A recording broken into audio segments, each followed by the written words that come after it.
the a-hole for refusing full custody of my daughter after my husband asked for a divorce. I, 31F, have been together with my husband Alex, 33M, for 7 years, married for 4 years. Alex was always really excited about the prospect of children from the beginning of our relationship. I was always on the fence. I've seen how hard single mums have it. I promised myself I'd never be in that position. Plus, I work as a software engineer. I love my career, and I didn't want to give it up to be a mum. After Alex and I got married, those fears went away.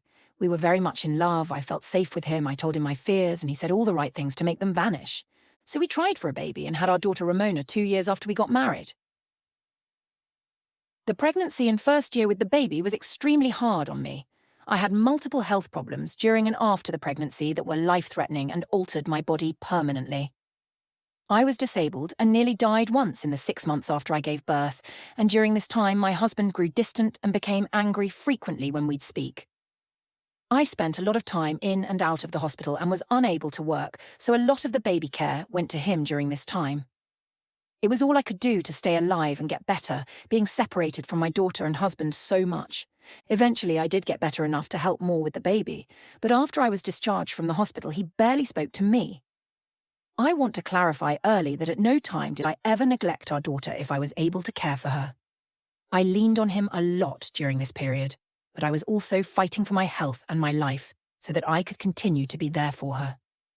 If I had pushed myself too hard, I would have made it worse, or be dead. We stayed in a state of limbo like this for a while. I was still in recovery, not back to 100% yet, but able to resume a somewhat normal life, and we shared more responsibility with Ramona. I tried talking to him many times over the next 6 months, but it was more of the same thing. He wouldn't speak to me, or he'd get angry in every little thing I did, insist I was making things up and blame me for somehow criticizing him.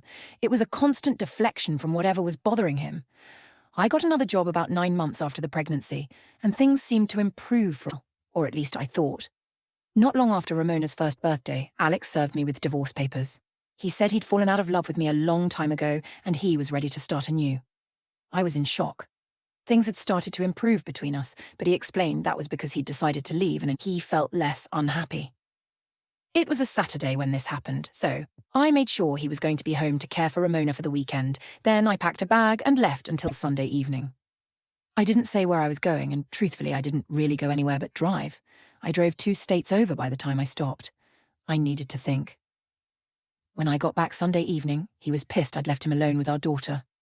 He's always seemed really put off any time he had to care for her alone. This time was no exception. I sat him down and very carefully said, I will grant you a no-contest divorce, but I am not accepting full custody of Ramona. If he was only pissed before, he was explosive now, and everything he hated about me finally came out. That I was a horrible mother, that I wasn't strong enough to even be a mother, that I was too weak to carry a child, and now I was abandoning her.